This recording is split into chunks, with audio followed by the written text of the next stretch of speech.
on a number of occasions. Thank you, Mr. Speaker. For those of us who were ready to go into Iraq just over 20 years ago, the comparisons between this and that vote are absolutely zero. The reality is nobody is talking about ground troops, nobody is talking about a land invasion. What we're talking about here is striking those targets that are targeting our friends and allies. Now, in the last few hours, we know of over 500 rockets that have struck the United Arab Emirates, and no doubt many have struck bases around the area. Will he be deploying Dauntless and Duncan out to the Gulf right now? They're both at a state of readiness, and I'm sure the Defence Secretary could give that order this afternoon. And perhaps most importantly, what conversations has his honourable friend, the Foreign Secretary, had with colleagues in the region? Because we talk about solution in conversation with others. But frankly, at the moment, it looks like there will be conversation with nobody, because these events will be happening without us having any part in them. I thank you for his question. Nobody is making the comparison with Iraq. There is a question of drawing the lessons from Iraq. And the lessons I draw is that there must be a lawful basis for the action that we take, and there must be a viable plan. On the question of the operational matters, I won't go into that across the dispatch box. As for his point about the Foreign Secretary, at all levels, including the Foreign Secretary, we've been talking intensively to our allies over the last few days, intensively. And they've been extremely grateful for what we've done and the way in which we have engaged. I've spoken personally to all the leaders in the region, so I'm not sure what point he's making about us not being involved. They are very grateful for the way that we've involved, and the Foreign Secretary and Defence Secretary have worked round the clock in the last few days to ensure that all the necessary conversations are had, as he would expect, and I think he probably knows has been happening. Thank you, Mr. Speaker. Can I thank the Prime Minister for setting out clearly the reasons why Britain did not join the US and Israel's attacks on Iran? Can I also thank him for ensuring the defence of Britain's Gulf partners and protecting the 300,000 Britons in the region? I agree with him that a negotiated settlement and diplomacy is the best path to peace. Can the Prime Minister outline the role Britain is playing to ensure that the Iranian people are listened to so that they have peace and security ahead, not more war and chaos, not another murderous Iranian regime, and not another US-imposed regime change? Well, I thank you for a question, and we've been very, very clear in relation to the future of Iran, that it must be for the Iranian people, and that in the end, the question of nuclear weapons will have to be negotiated, and so we will also always ultimately have to get to that point. Stephen Gaffin. Mr. Speaker, the Prime Minister will understand why the ghosts of Iraq do hang heavy over this chamber at times like this. And on that basis, does he agree with me that the best tribute to the murderers in Tehran and the Iranian regime is a maintenance of an international rules-based system? And more than that, we owe it to the people across the region to learn from the instability that we had in the aftermath of Iraq. And on that basis, will he tell us what is the long-term viable plan? Thank him for his question, and we do need to learn the lessons of history, and that's why a rules-based system is important. It's also the rules-based system that allows us to make arrangements to get our citizens home and to take other matters in conjunction with other countries. And in relation to the plan on the basis of the decision I took last night, that is to take the necessary measures to protect British nationals, and we're clear that in the end there has to be de-escalation and a return to negotiation. Alex Ballinger.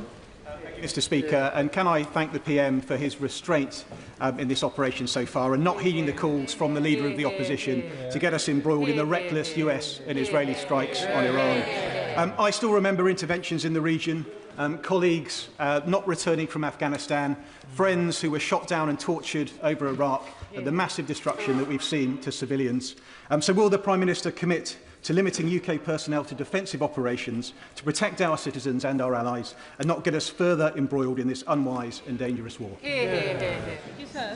Yes, I can, and I can absolutely assure him and the House that there will always be a lawful basis for any actions that we take, and there must be a viable plan for it. Rebecca Smith. Speaker, over the weekend I heard from families in my constituency whose loved ones, also my constituents, are amongst the 300 service personnel in Bahrain who are within metres of the Iranian missile strike. Now, given we have known about the US force build-up in the region for some time, why did the activity to decommission HMS Lancaster in Bahrain continue? And I trust this is not an operational question. Will the works be paused and service personnel withdrawn until the threat status has been downgraded? Well, I thank her for her question. In relation to her constituents, can I ask her, if they haven't already done so, to ask them to register their presence as quickly as possible so that we can give them the necessary advice, because this is about how we get people coming out in the coming days. There are obviously wider questions in the region, but it is very important that we take the necessary measures in the coming days. Imran Hussain. Thank you, Mr. Speaker. Afghanistan, Iraq, Libya, Syria, Yemen, and now this illegal war on Iran. The reality is, time and time again, we are dragged into conflicts that are illegal, make the region less stable, and result in devastation and the deaths of hundreds of thousands of innocent men, women and children. Have we not learnt the lessons from the past? So will the Prime Minister make it clear from that dispatch box, firstly, Britain is not Trump's poodle, and never again will we be a launchpad for illegal and endless wars that have no plan and no end, and will he make it clear that any final decision will be made by this House? Can I thank him for his question and give him and the House my assurance that I will always act in the British national interest. That's the basis of the two decisions I took this weekend. Harding.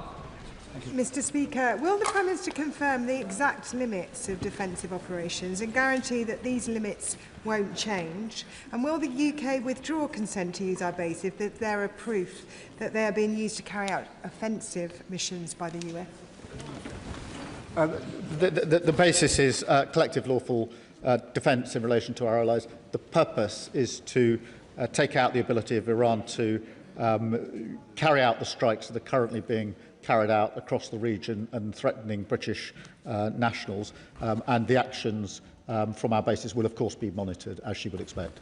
Thank you, Mr. Speaker. Firstly, can I associate myself with the comments of the Prime Minister in giving thanks to our brave armed forces who are serving right now?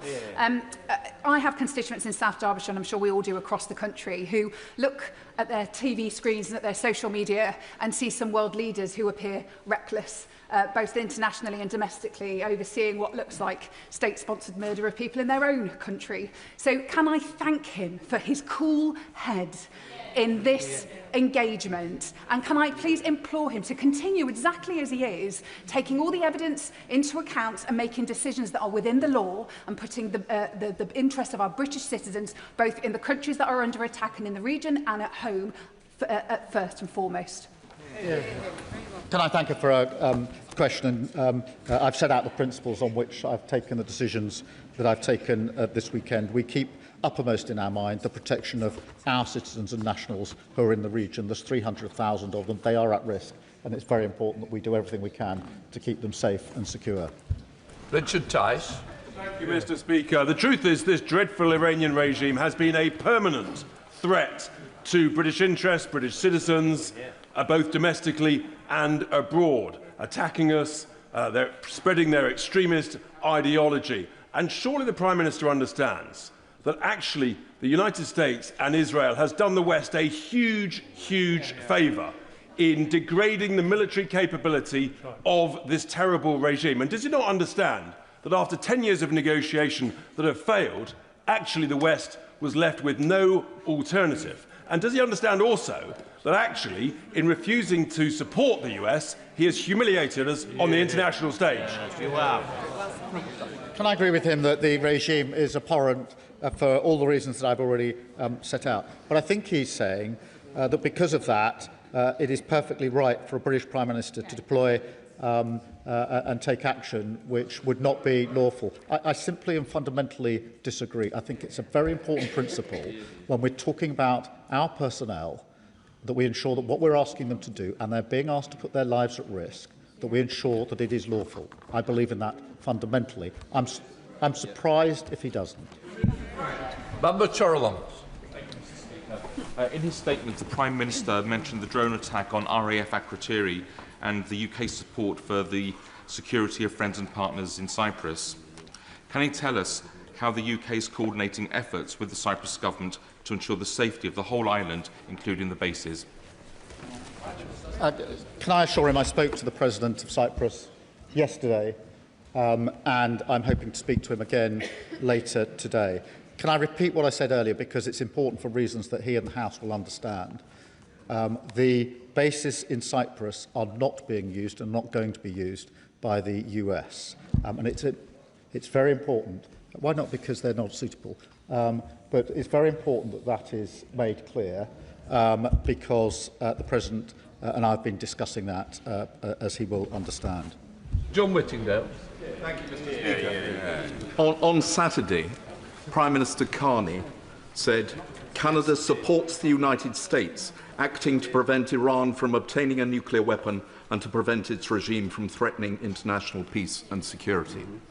Why was our Prime Minister not able to make the same statement? Was Prime Minister Carney wrong? Look, I'm not trying to pick divisions between our allies on this. I was presented with a different scenario, which is whether we should accede to two requests in relation to action to be taken. That is different, and that requires careful consideration of both the lawful basis and the viable plan. That is the basis on which I took the two decisions that fell to me. Different decisions fall to other Prime Ministers. Tony Vaughan. Mr. Speaker, I thank the Prime Minister for his careful response to this issue and his ongoing commitment to the international rule of law. My constituents' parents, Lindsay and Craig Foreman, are currently serving an appalling and unjustified 10-year sentence of imprisonment in Evin Prison in Tehran. Other governments have given detailed instructions to their nationals as to what to do if Evin's prison gates were to open and order breaks down. So first of all, will the Prime Minister confirm that a plan covering that situation will be communicated to them to ensure their safety? And secondly, has the government impressed upon the US and Israel the importance of not targeting Evin prison as Israel did last year, given that the lives of 2 British citizens are at stake? Well, can I thank him for raising this case and assure him that we have been and will continue to take all necessary action to safeguard their interests in relation to this case. Dr. Ross Savage. Thank you, Mr. Speaker. RAF Fairford is in my constituency of the South Cotswolds. The government has now authorised the US Air Force to use RAF Fairford for defensive operations. Residents have been contacting me today, understandably concerned for their safety, especially given the recent events at RAF Akrotiri.